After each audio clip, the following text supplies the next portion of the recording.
Bom dia, pessoal, tudo bem? Então, vamos para a atividade do dia 21 de julho, terça-feira. Então, a atividade lá no nosso livro de Ciências, História e Geografia, nas páginas 105, 106 e 107. Na 105, nós vamos ler o texto e fazer a atividade número 15. Na página 106, nós também vamos fazer aquela leitura e vamos fazer atividades número 16 e 17.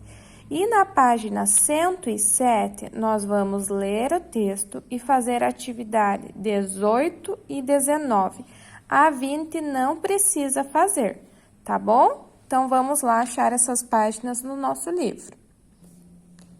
Então, aqui estou na página 105 e vamos dar continuidade ao assunto dos micro-organismos, tá bem?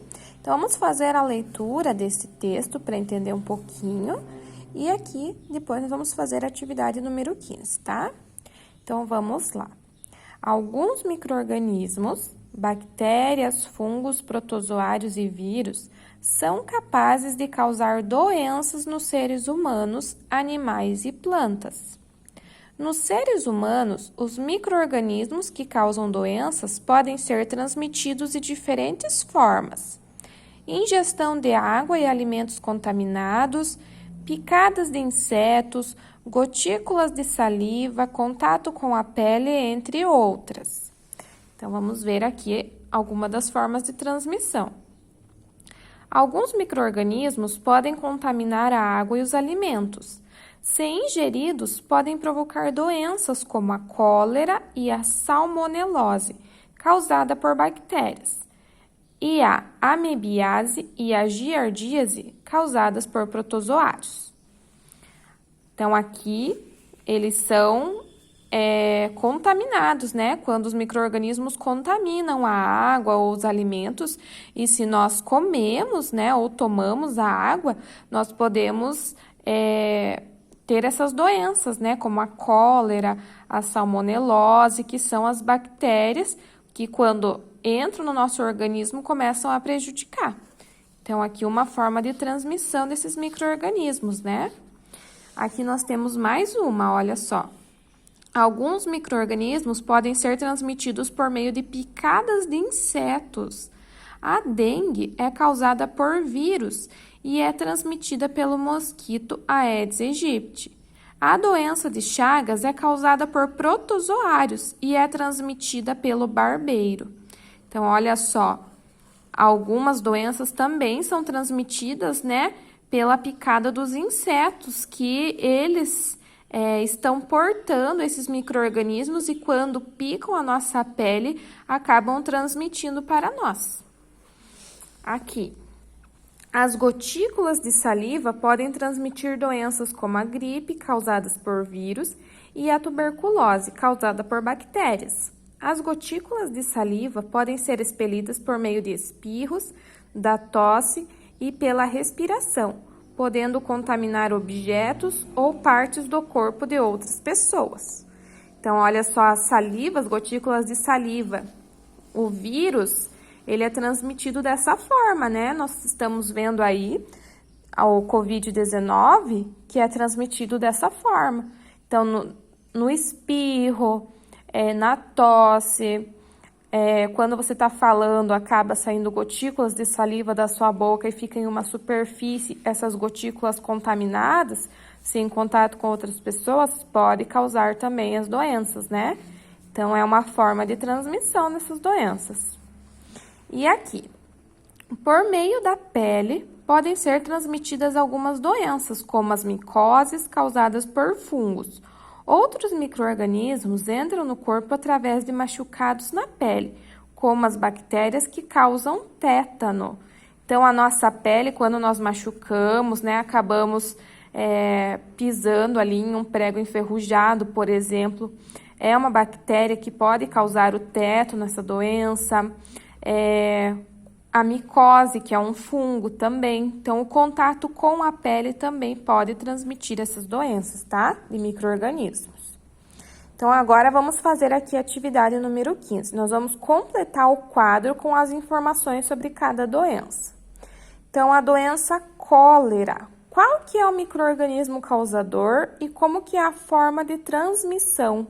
Então, vocês vão procurar aqui nesse texto aonde que está falando da cólera, qual que é o micro-organismo causador.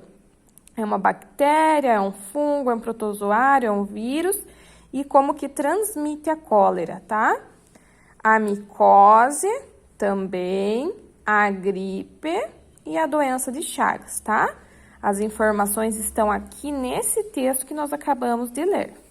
Podem procurar que vocês vão encontrar para completar esse quadro, tá bom? Agora, vamos lá para a página 106. Então, aqui está falando a questão da transmissão, né? Como nós vimos na página anterior. Se nós conhecemos como é transmitido essas doenças, né, por micro-organismos, nós podemos também prevenir, né, para não causar essas doenças. Então, quais hábitos nós podemos ter? Então, olha o primeiro. É importante lavar muito bem as frutas e verduras, principalmente se vão ser consumidas cruas. É importante também cozinhar bem as carnes. Então, ó, lavar sempre as frutas, as verduras antes de comer. Cozinhar bem a carne, para se tiver micro-organismos, né, eles morrerem, né, não ficar aqui nos alimentos e nós ingerirmos. Então, aqui tem um outro hábito. Ao espirrar, é importante usar o lenço ou a dobra do braço para evitar espalhar gotículas de saliva no ambiente e lavar as mãos em seguida. Então, esse hábito nós, né, já estamos realizando mais do que nunca agora, na pandemia. Sempre que nós vamos espirrar ou tossir, é aqui na dobrinha do braço, né? Para não deixar essas gotículas se espalharem. E mesmo assim, depois nós vamos lavar as mãos para não deixar se espalhar, né? Aqui.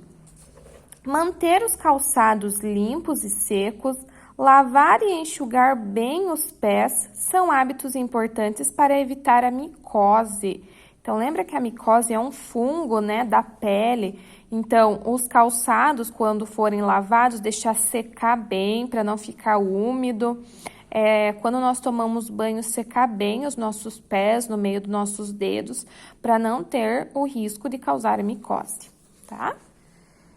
Então, vamos para a questão número 16.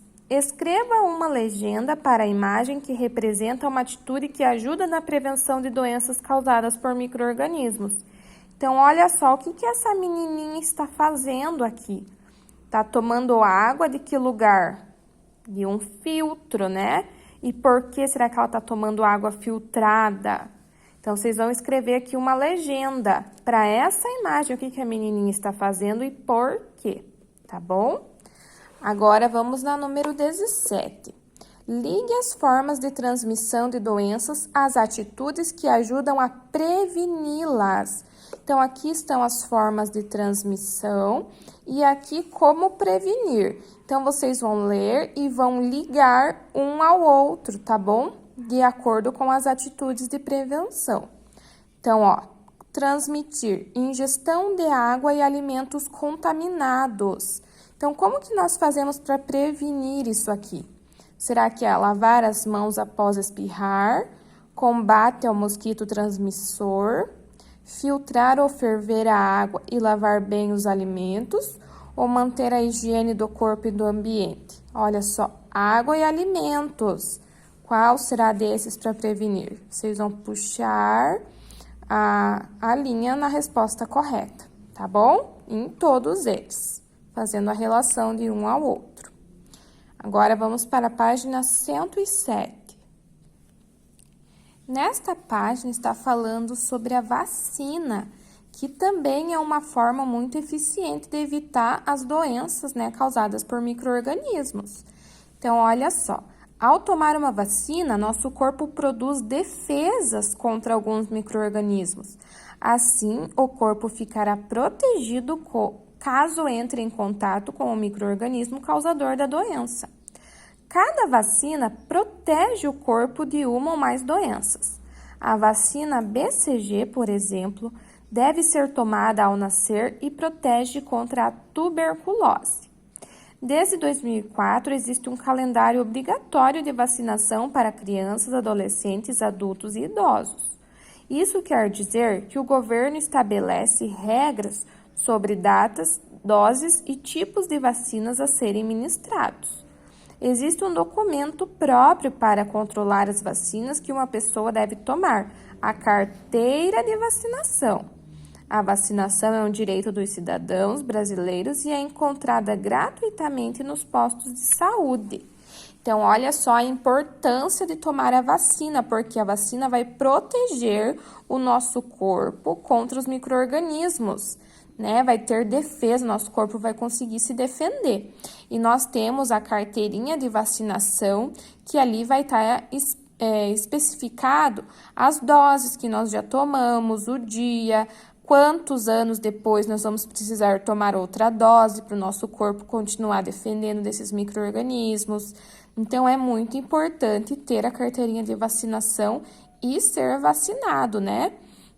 Nós estamos vendo aí que o Covid, né, o coronavírus, ainda não tem uma vacina para defesa desse vírus, estão desenvolvendo e tá todo mundo aí na espera dessa vacina para que nós